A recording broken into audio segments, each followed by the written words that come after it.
ഓം നമോ നാരായണായ. ഓം ശ്രീ ഗുരുഭ്യോ നമഃ. ശ്രീകൃഷ്ണാവതാരം. കുട്ടികളെ, ഇന്ന് ഭഗവാന്റെ പ്രധാന അവതാരമായ ശ്രീകൃഷ്ണ അവതാരമാണ് പറയുന്നത്. വസുദേവരും ദേവകിയും 7 മക്കളും നഷ്ടപ്പെട്ടതിൻ്റെ ദുഃഖത്താൽ കംസൻ്റെ കൊട്ടാരത്തിൽ കാരാഗൃഹത്തിൽ കഴിയുകയാണെന്ന് പറഞ്ഞായിരുന്നല്ലോ. അവർ സദാ ഭഗവാനെ ധ്യാനിച്ചുകൊണ്ട് 2 പേരും കഴിഞ്ഞു.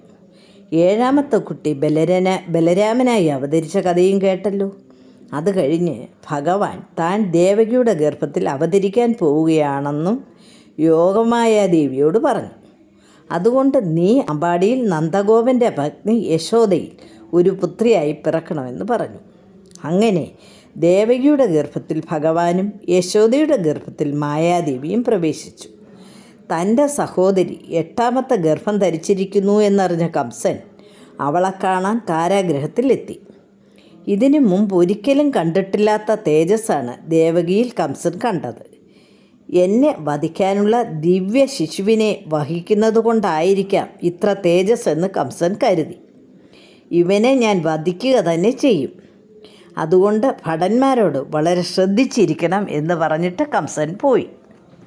ദേവകിയുടെ ദിവ്യഗർഭം പൂർത്തിയായി. ആ പുണ്യമുഹൂർത്തം എത്തി. അപ്പോൾ പാർവതീ സമേതം പരമശിവൻ, ഇന്ദ്രാദി 33 കോടി ദേവന്മാർ, സപ്തർഷികൾ, ബ്രഹ്മർഷികൾ തുടങ്ങിയവരെല്ലാം ആകാശവീതിയിൽ നിരന്നു. ആകാശത്ത് ദേവദുന്ദുഭി മുഴങ്ങി. ശ്രാവണമാസത്തിൽ കറുത്ത പക്ഷത്തിൽ അഷ്ടമിയും രോഹിണിയും ചേർന്ന ദിവസം ബുധനാഴ്ച അർദ്ധരാത്രിയിൽ സർവ്വദിക്കുകളിലും പ്രകാശിക്കുമാർ ഭഗവാൻ സർവ്വ വിഷ്ണു ചിഹ്നങ്ങളോടും കൂടി അവതാരം ചെയ്തു. അപ്സരസുന്ദരികൾ നൃത്തമാടിയും ദേവന്മാർ, മഹർഷിമാർ തുടങ്ങിയവരെല്ലാം ഭഗവാനെ സ്തുതിക്കുകയും ചെയ്തുകൊണ്ടിരുന്നു. ദേവകി വസുദേവരുടെ കൈകാലുകളിൽ ബന്ധിച്ചിരുന്ന ഇരുമ്പ് ചങ്ങലകളെല്ലാം തനിയെ പൊട്ടിയകന്നു. കാരാഗൃഹത്തിൽ തേജോഗോളം ഉദിച്ചതുപോലെ പ്രകാശം പരന്നു. പുറത്ത് ഇടിവെട്ടലോടുകൂടിയ പെരുമഴയും പെയ്തുകൊണ്ടിരുന്നു. ദേവകി കുട്ടിയെ എടുക്കാൻ ഭാവിച്ചപ്പോൾ ശംഖുചക്ര ഗദാപത്മങ്ങൾ അണിഞ്ഞ 4 തൃക്കൈകളോടും രത്നകിരീടത്തോടും മകരകുണ്ടലങ്ങളോടും ശ്രീവത്സാങ്കിതമായ വക്ഷസോടും കൗസ്തുഭവും തരിവളകൾ, കടകം, കാഞ്ചി തുടങ്ങിയ ആഭരണങ്ങളോടും പീതാംബരത്തോടും കൂടിയ വിഷ്ണുരൂപമാണ് കണ്ടത്. സന്തോഷത്താൽ മാതാപിതാക്കൾ കൈകൂപ്പി താണു തൊഴുതു സ്തുതിച്ചു. അപ്പോൾ ഭഗവാൻ പറഞ്ഞു, ഞാൻ വിശ്വരൂപം മാറ്റി പൈതലായി മാറും. അപ്പോൾ എന്നെ എടുത്ത് ആമ്പാടിയിൽ കൊണ്ടുപോകണം.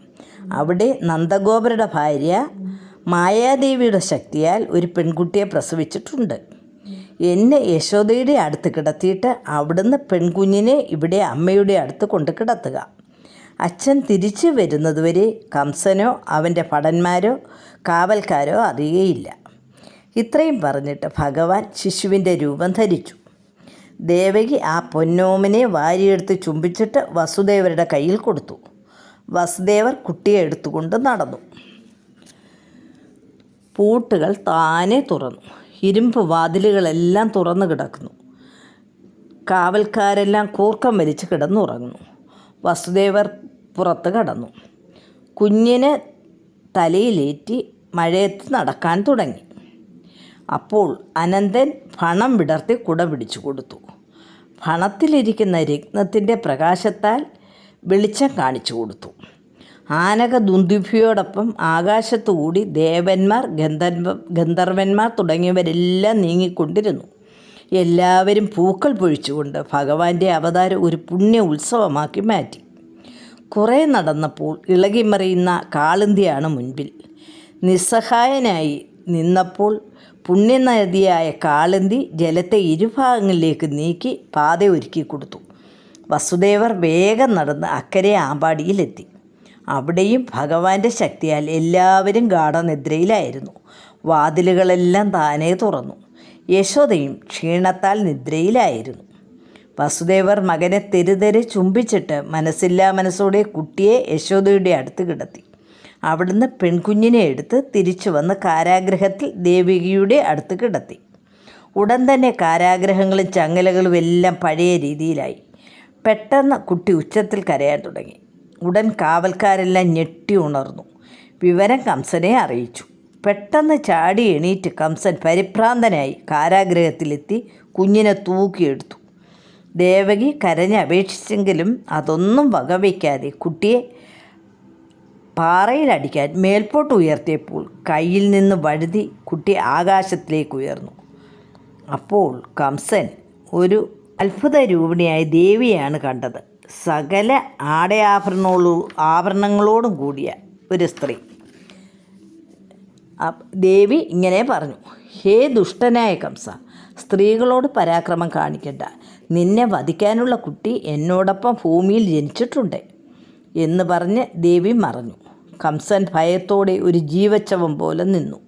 പിന്നെ കാരാഗൃഹത്തിലെത്തി താൻ ചെയ്ത അപരാധം പൊറുക്കണമെന്ന് വസുദേവരോടും ദേവകിയോടും പറഞ്ഞു. എന്നിട്ട് അവരെ കാരാഗൃഹത്തിൽ നിന്നും മോചിപ്പിച്ചു. വസുദേവരും ദേവകിയും സ്വന്തം ഗൃഹത്തിലേക്ക് പോയി. ഭഗവാന്റെ ശ്രീകൃഷ്ണാവതാര കഥ എല്ലാവർക്കും ഇഷ്ടപ്പെട്ടല്ലോ. കുട്ടികളെ, എത്ര മിടുക്കരായാലും ഭഗവാൻ വിചാരിക്കുന്ന കാര്യങ്ങൾ മാത്രമേ നടക്കുകയുള്ളൂ എന്ന് മനസ്സിലായല്ലോ. അതുകൊണ്ട് ഭഗവാനെ ഭജിച്ചുകൊണ്ട് ജീവിക്കുക. നിർത്തട്ടെ, ഇനി അടുത്ത കഥയുമായിട്ട് വരാം. ഹരി ഓം തത്സത്.